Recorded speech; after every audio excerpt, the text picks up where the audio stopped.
கேள்வி ஒன்றாக இருந்தாலும் பதில் எப்படியா இருக்கான், ஆளுக்கு ஏற்ற மாதிரி மாறுபடும். நேரில் வந்துட்டால் என்ன பண்ணிடலாம், எல்லா கேள்வியும் கேட்டு தெளிவாக. அதுக்கு தான் சத் சங்கம். என்னுடைய நோக்கம் எல்லாம் மனிதர்கள் எல்லாம் மகிழ்ச்சியாக இருக்கணும், அவ்வளோதான். படைத்தல், காத்தல், அழித்தல், இன்னொன்று படைத்தல், காத்தல், அழித்தல், மூணாச்சா? மறைத்தல், அப்புறம் 5 தொழில் இருக்குது.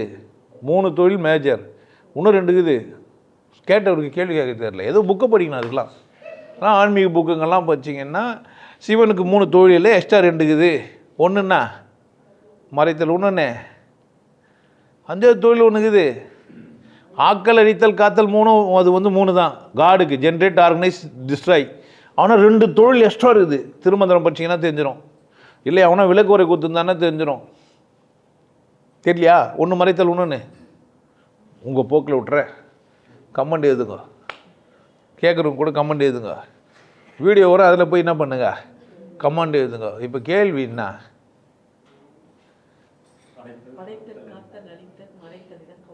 பொருள் என்ன? ஒருத்தர் என்ன பண்ணுறாரு, கடவுளுக்கு வேலை என்ன யோசிக்கிறார். என்ன வேலை கடவுளுக்கு? இவருக்கு வேலை எடுத்து போய்க்கிறாருன்னு அர்த்தம். இவருக்கு சாப்பிட்றதுக்கும் தூங்குறதுக்கும் இல்லை வேறு ஏதோ பண்ணுறதுக்கும் வேலை இருந்தால் என்ன பண்ண மாட்டார். கடவுள் இருக்குதா இல்லையான்ற கேள்வியினோட அடுத்த கட்டமாக போய் கடவுளோட போர்ட்டபோலியோ என்ன, கடவுள் நமக்கு என்ன வேலை செய்ய போகிறாரு அப்படின்னும்போது கற்றுக் கொடுக்குற குருமார்கள் சில பேர் 5 தொழில் இருக்குது கடவுளுக்குன்றாங்க. இதுக்கு பொருள்லாம் கிடையாது, அவங்க சொல்கிறாங்க. அவங்க என்ன பண்ணுறாங்க, ஆக்கல்னா தெரியும் உருவாக்குது, அழித்தல்னா தெரியும் அழிச்சிது, காத்தல்னா உங்களுக்கு தெரியும். அப்போ ஆக்கல் அல்லது படைத்தல், அழித்தல் அல்லது டிஸ்ட்ராய் பண்ணுறது. அப்படி 3வது என்ன இருக்குது, பாதுகாக்கணும், காத்தல். அப்போ ஆக்கணும், அழிக்கணும், காக்கணும், 3 இருந்தது. கொஞ்சம் சிந்திச்சு பார்த்தான், 3ஓட நீத்தனா முட்டி நிற்கிது. நம்ம அவனோட பிரில்லியன்ட்டு நம்மளு. 4வது ஒன்றுக்குது மறைத்தல். 5வது மறைத்தல் எதோட விளக்கு உருவாக்கம் அப்படின்னு கேட்டிங்கன்னா அழித்தலோட இன்னொன்று மறைத்தல். இப்போது இந்த 3ல் ஒன்றை மாற்றி சொன்ன மாதிரி ஒன்று சொல்லணும். 5 தொழில்னு சொல்லணும். இப்போ 3 தொழில் என்ன பண்ண முடியாது. இன்னொருத்தர் சிந்திச்சாருன்னா 6 தொழில் கூட சொல்லுவார். ஏன் ஆக்கல், ஆக்கல்லே கொஞ்சம் வித்தியாசப்பட்டு சிறப்பாக ஆக்கல், ஆமாம் மிக சிறப்பாக ஆக்கல், மிக மிக சிறப்பாக ஆக்கல். உங்களுக்கு ஆக்கல் மட்டும்தான் தெரியும், ஆனால் எனக்கு என்ன தெரியும், ஆக்கல் தெரியும், சிறப்பான ஆக்கல் தெரியும், மிக சிறப்பாக ஆக்கல் தெரியும், மிக மிக சிறப்பான ஆக்கலாக தெரியும். இதை விட ஸ்பெஷலிஸ்ட்டு, ஆமாம் ஸ்பெஷல் எடிஷன் வரும்ல, சரக்கில் வாட்சில் சில பொருள்லாம் ஸ்பெஷல் எடிஷன் வரும், லிமிட்டட் எடிஷன். இந்த மாதிரி லிமிட்டடு அப்படின்லாம் இருப்பாங்க. சைவி, சுத்த செய்வி, அதிசுத்த செய்வி, அதிசுத்த சுத்த சுத்த சுத்த சுத்த செய்வி, ஸ்ரீ, சீலஸ்ரீ, ஸ்ரீ ஸ்ரீ, சி ஸ்ரீ, கக்கா ஸ்ரீ, மாதிரி வெறும் ஸ்ரீ இல்லை. இந்த மாதிரி 3ல் நிறுத்திக்க முடியல ஒருத்தனால, கூட 2 என்ன பண்ணிக்கிறான். இப்போது அது முடியலை, சொன்னவன் என்னவோ சொன்னான், நீ என்ன பண்ணி எனக்கு இப்போ 4க்கு மட்டும் விளக்கம் கொடுத்தா போதும், 5வது எனக்கு தெரியாது, அதனால் நீ அதுக்கு விளக்கம் தராது. எனக்கு தெரியாது இல்லை, அதுக்கு நீ என்ன பண்ணக்கூடாது. எனக்கு தெரிஞ்சிச்சு என்னான்ட்ட. ஆக்கல், அழித்தல், காத்தல், மறைத்தல், இதுக்கு என்ன பொருள். கடவுள் எல்லாம் செய்ய வல்லவன், முதல்ல புரிஞ்சு வச்சுங்க. கடவுள்னா அது 5ல் ஆமாம் நான் சொன்னதெல்லாம் உண்மை தான். சிறப்பாக சேர்த்து, மிக சிறப்பாக சேர்த்து, மிக மிக சிறப்பாக சேர்த்துன்னு உண்டு கடவுள்கிட்ட. சில பேர் சிறப்பாக செஞ்சுருப்பான், கை கால் கண்ணு மூஞ்செல்லாம் இருந்திருக்கும். மிக சிறப்பாக செஞ்சுக்கிறான்னா அவனே என்ன பண்ணுவான், ஜாதியை உற்பத்தி பண்ணி நான் இந்த ஜாதிடான்னு பெருமையாக சொல்லுவேன். மிக சிறப்பு, மிக மிக சிறப்பு அப்படின்னா நாங்கள் தான் உயர்ந்த ஜாதி, இங்கே போந்தோம் தலையில் போந்தோம். இந்த மாதிரி என்ன மாதிரி லிமிட்டட் கேஸ்லாம் ஜாதியிலே சேராது, எல்லா ஜாதி தப்புடான்றோம் மொத்தமாக போட்டே. ஏன்னா ஸ்பெஷல் எடிஷன், புரியுதா? இப்போ பொருள் என்ன, படைத்தலுக்கு பொருள் என்னயா, படைத்தல், சிறப்பாக படைத்தல், மிக சிறப்பாக படைத்தல், மிக மிக சிறப்பாக படைத்தல், ஸ்பெஷல் எடிஷன் இல்லை தனிமைப்படுத்தப்பட்ட சிறப்பு. இது மாதிரி இன்னொரு பீஸ் என்ன. அப்போ புரிதல் நிமித்தமாக பொருள் என்ன பண்ணிக்கலாம், குத்துக்கலாம். கடவுள் முத்தொழில் செய்யுதுன்னா அதெல்லாம் தொழிலாம் செய்யலை. நேச்சரு கடவுள் அதோட இயற்கை அதை பண்ணிடுது. 4 வாசல் வச்சு பண்ணிடுது. எத்தனை வாசல்? 4 வாசல் வழியாக உயிரினங்கள் உருவாகுது, உயிர்கள் வருது, போயினுக்குது, ஜாலியாக இருக்குது, கொண்டாட்டமாக இருக்குது. அவ்வளோதான். வந்தம்மா பாரில் போனோமா குச்சம்மா ஜாலியாக இருந்தம்மா நிறுத்து விட்டுவிட்டு இந்த பாரில் இந்த சரக்கை இவர் யார் ஊற்றுனாங்க? அவங்க என்ன கலர் ஜெட்டி போட்டிருந்தாங்க. சரக்கு ஊற்றி குடிக்கிறவனுக்கு அந்த பொம்பளையும் ஆம்பளையும் என்ன ஜெட்டி போட்டுக்கிறாங்கன்னு தேவை? என்ன பண்ணல அப்போ அவன்? சரக்கு குடிக்க போல அவன் ஜெட்டியை பார்க்க போய்க்கிறான். அவங்க என்ன பண்ணோன்னா போய் கேட்பான் நீங்கள் அதை நினச்சா அதுக்கு தியானம்லாம் பண்ணி நல்ல குருக்கிட்ட போய் ஐயா இது மாதிரி நான் வந்து இந்த இந்த டான்ஸுக்கு இந்த கிளப்புக்கு இந்த மணிக்கு நான் போனேன். அங்கே எனக்கு சரக்கு ஊற்றி ஒருத்தர் இருந்தாங்க. அவங்க வந்து யூனிஃபார்ம் போட்டிருந்தாங்க, நீளம், கீழே வந்து சிவப்பு. இது கனடாவுக்கு வந்து எனக்கு தெரியுது இந்த கலரு, அமெரிக்காக்காரன் இந்த கலர் வச்சுக்கிறாங்க எனக்கு தெரியுது. உள்ளுக்கிற ஜெட்டி என்ன கலரு, அது எந்த நாட்டுக்கு உரியது? ஆனால் என்ன பண்ண முடியும்? பட்டாவில் தான் வாங்கியிருப்பாங்க சார். கேள்வி என்ன? எவ்வளோ அழகான ஆன்மீகமயமான கேள்வி. ஆக்கல், அடித்தல், காத்தல், பறைத்தல். இது போய் இது மாதிரிலாம் சொல்லலாமா? ஜெட்டி வரைக்கும் போகிறீங்களே, இது நியாயமா? நியாயமா? நான் வந்து ஒரு தமாஸ் பேர் விஷயம். நான் கொண்டாடுறதுக்கு எதை கேட்டாலும் என்ன பண்ணுவேன், நான் வச்சு கொண்டாடிப்பேன். ஒரு பொருளும் கிடையாதுங்க, அது பொருள் எதுவும் கிடையாது. நீ இந்த பூமியில் வந்துருக்கிற, உன்னால் என்ன நான் செய்ய முடியும்? செய். பொருளாக தேடாத. பித்தியாருக்கு உதவியாக செஞ்சால் என்ன செய்கிற? ஆக்கப்பூர்வமான செயல் செய்கிற. பித்தியாரை அழிச்சா என்ன பண்ணுற? அழிக்கிற வேலையை செய்கிற. அதுவும் வேலையா?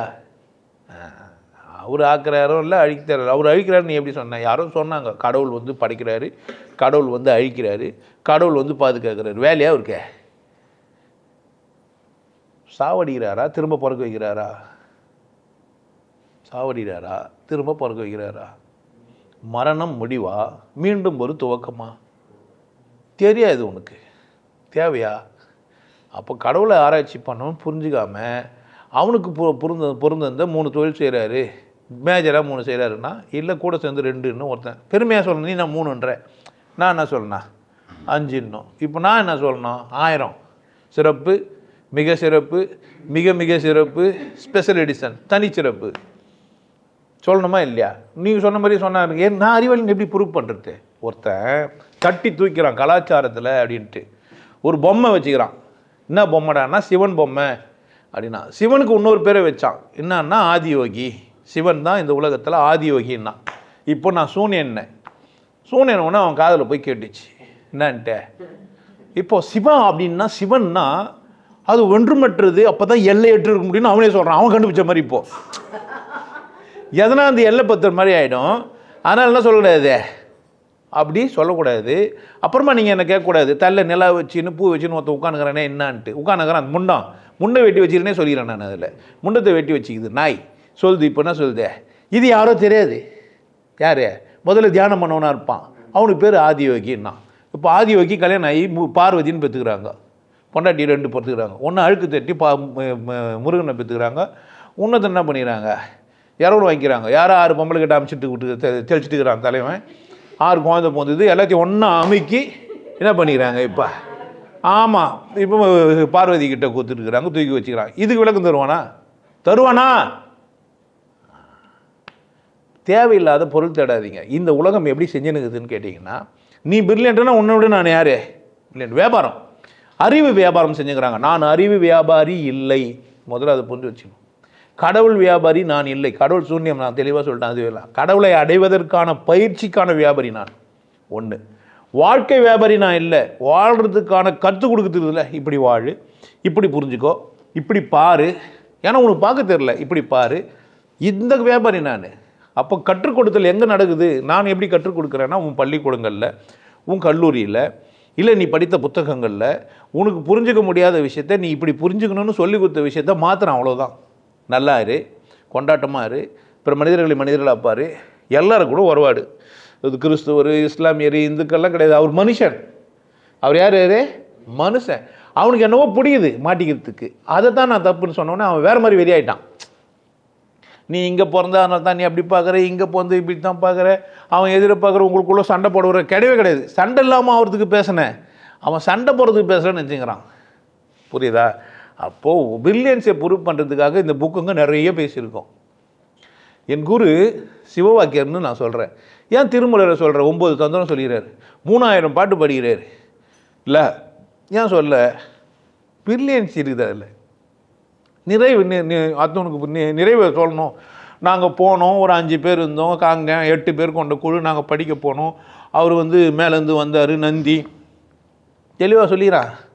என் குரு பளிச்சுன்னு சொல்லிடுறான். ஆனால் அவன் குருவை சொல்லலை. ஏன் அப்படி சொல்லன்னா, அவனுக்கு ஏதோ முரண்பாடு படுது குருக்கும் அவனுக்கும். அதான் அவன் பிரச்சனை. எனக்கு குரு யார் அப்படின்னா சிவவாக்கியர். நான் உனக்கு குருவாக இருந்து உதவுறேன்னா நான் உனக்கு குரு, இல்லைன்னா நான் யாரும் இல்லை, குரு இல்லை. நீ தேவையில்லாத கேள்விக்கெல்லாம் கேட்டு பொருள் தேடாத, வானா அது விட்டுரு. நான் தான் தெளிவாக சொல்லிட்டேன்ல, நீ வந்துக்கிற, நீ மகிழ்ச்சியாக இருக்கணும், நீ கொண்டாட்டமாக இருக்கணும், உனக்கு இது தேவை. அதை விட்டு புக்கில் ஏதோ பேசுனா புக்கில் பார்த்ததே சொல்லு, ஒழுங்காக சொல்லு. 5 சொல்லிக்கிறான். பொருள் என்ன இருக்குதுன்னு அது சொல்லும் போதே தெரிஞ்சுக்க வேண்டியது தானே. அப்போ கடவுள் படைக்கிறது போகுதுன்னு பொருள் சொல்லிடுறான். அதுக்கு நான் என்னத்தை பொருள் சொல்கிறதே? சொன்னவனுக்கே தெரியாமல் சொன்னா வளரிடலாம். இப்போது சிறப்பு, மிக சிறப்பு, தனிச்சிறப்புன்னு நம்ம சொல்லிடலாம் தானே. மிக மிக சிறப்பு, 3 மிக போட்ட சிறப்பு, 5 மிக போட்ட சிறப்புன்னு கூட சொல்லணும் போகலாம். அர்த்தம் இப்போது என்னை விட ஒருத்தர் பிரில்லியண்ட்டாக ஒருத்தர் பேச போகிறாருன்னு வச்சிங்களேன். நான் சிறப்பாக 4 பிரித்தேன். சிறப்பு, மிக சிறப்பு, மிக மிக சிறப்பு, தனிச்சிறப்பு 4 பிரிச்சிட்டேன். 5வது சொல்லலாம் சிறப்பு, மிக சிறப்பு, மிக மிக சிறப்பு, மிக மிக மிக மிக மிக சிறப்பு, தனிச்சிறப்பு. அந்த 4 சொல்லி வளர்த்தான். 5வது ஒன்றுக்குதுன்னு சொல்லலாமா இல்லையா? தமிழ் தெரிஞ்சவனுக்கு என்ன அறிவு இருக்கும்? அப்படி கிடையாது. சிறப்பு தான். சிறப்பு, தனிச்சிறப்பு, மிக சிறப்பு, சிறப்பு, ஸ்ரீ சிறப்பு, ஸ்ரீ சிறப்பு, பூ சிறப்பு, பாப்பா சிறப்பு, கூ சிறப்புன்னு என்ன சொல்லலாம்? 18 சிறப்பு இருக்குதுங்க. அதனால தான் லெட்டர் திணிக்குது. 18 இருக்குது. உனக்கு தெரியவே இல்லை. ஹிந்தி பட்சம்னா உனக்கு தெரியும், 56 லெட்டர் இருக்குது, 56 சிறப்பு இருக்குதுன்னலாம். நம்ம என்ன செய்ய முடியும்? ஒரு முட்டாளம் என்ன சொல்லணுங்கிறானுங்க சொல்லுவானா? ஒருத்தன் சாப்பிட்டா சரிக்குது. மேடையில் ஏறி ஒருத்தன் சொல்லலாமா? ஆடு மாடு இது மாதிரிலாம் நீ கருணையாக இருக்கணுன்றானே. நெல்லு மேலே யாரா கருணையாக இருக்குது? கேட்டியா நீ பண்ண அது பண்ண அறுக்கிறதுன்னா, அது எடுத்து அடிக்கிறதுன்னா, செம்ம மெதிக்கிறதுன்னா, இதில் வர யானையை வர விட்டு மெச்சிக்கிறானுங்க. மெதிக்கிறதுன்னா தோலை உரிச்சு போட்டு என்ன பண்ணுது? தோலை உரிச்சிட்டு என்ன பண்ணுற? அவ்வளோ வாயின்னு எடுத்து உள்ளே விட்டுக்கிற. அது பால் கண்ணுக்குட்டிக்கு கறந்துது. வீகன் தெளிவாக சொல்கிறான், பால் தப்புடா. உங்களுக்கு அறிவு இல்லாமல் என்ன பண்ணுங்கிறீங்க? பாலை குச்சிங்கிறீங்க. கோமா தான் பாலை கொடுக்குதா? தப்பு. வீகனுக்கு பயங்கர அறிவாளி ஆகிட்டுக்கிறானுங்க. என்ன பண்ணா? தக்காளி புழிஞ்சிட்டு ஜூஸை மட்டும் சாப்பிட்ணும். விதை எதுக்கு வந்தது? புரியுதா? ஜூஸை சாப்பிட்டே விதையை கீழே போட்டுக்கணும். மொத்தமாக சாப்பிட்ற, சீடெல்லாம் சாப்பிடாதியா? விட்டாலும் நமக்கு ஏன் சீடு இதுன்னு அறுத்து கூட போட்டோன்னு சொன்னாலும் சொல்லுவானுங்க. பிரில்லியன்ஸ் ப்ரூவ் பண்ணுறதுக்காக இந்த உலகம் என்னத்தவனா என்ன பண்ணுக்கான் சொல்லினேன் காலத்துக்கான் சொல்லி தெரிஞ்சுன்னு இருக்கும். இதை விட மோசம், எப்போ யாரோ ஒருத்தர் வந்துட்டாரு, அவர் நல்லவர், அவர் ருசி பாருங்கன்றான். இப்போ காஞ்சி போன கருவோட கூட வேக வச்சு வரதுக்கு எடுத்து சாப்பிட்டு பார்க்கலாம், ருசியாக இருந்தால் இல்லையான்னு தெரிஞ்சிடும். எப்போ பிறந்துக்கிறாரு, எப்போ செத்துட்டோங்கிறாரு, அவர் நல்லவர்னு நீ ருசி பாருன்றான். அவர் பார்த்துருப்பாரு. வெக்கமான சூடு சொன்னே எல்லாமே பேசிக்கிறானுங்க. என்ன கேட்குறீங்க நீங்கள்? அதெல்லாம் எவரோ ஒருத்தர் எக்ஸை கூப்பிட்டு அவர் நல்லவர் என்பதை நீங்கள் ருசித்து பாருங்க அப்படின்றான். ரத்தத்தில் கழுவ சொல்கிறாயா? நீ ரத்தத்தில் என்ன பண்ண? நீ கழுவிக்கணும். ரத்தமோ காஞ்சிரும். உனக்கு அறிவே இல்லை, ரத்தத்தில் எப்படி கவுத்து கேட்ட? ஏன் இப்போ பொருள் வரை என்ன கேட்குறது? ஒக்கல், கொத்தல், படைத்தல், மறைத்தல், பொருள் சொல்கிறா. அதான் பொருள். கட் பண்ணுறவங்க நல்லா இருக்குது இல்லை கேள்வியே. ஆனால் 5வது நான் உங்களுக்கு கட்சி வரைக்கும் சொல்லலை. அதான் சாமர்த்தியம். இல்லை வளர்ட்டு போகணும் பயந்துனே இருந்தேன் நான். 5வது சொல்லி வேற 5 சொல்லணுன்ட்டு தான் சிறப்புன்னு சொல்லி. யாருன்னா இப்போ ஞாபகம் வந்துச்சா? கமெண்டில் யாருன்னா எழுதினாங்களா 5வது ஒன்று? அதெல்லாம் எழுத மாட்டாங்க, மட்டும்தான் எழுதுவாங்க. ஆமாம் எழுதிட்டாங்களா? வெளிப்படுத்தாமா? பரவாயில்லையே. வெளிப்படுத்து அதுக்கு பொருள் கேட்குறது. வெளிப்படுத்துட்டு வீட்டு விட்டு வெளியே வந்தால் வெளிப்படுத்துது. வீட்டுக்குள்ளேயே வேலை செஞ்சிருந்தேனாக்கா ஆக்குறது. வீட்டில் வேலை செஞ்சு பாலுக்களை குத்து வளர்த்தேன்னா காக்கிறது. பிறந்தது எதுன்னு தெரியாமல் ஜெட்டி பொண்ணு மாதிரி செஞ்சேன்னா மறைக்கிறது. என்னங்களா செம்மண்ணா.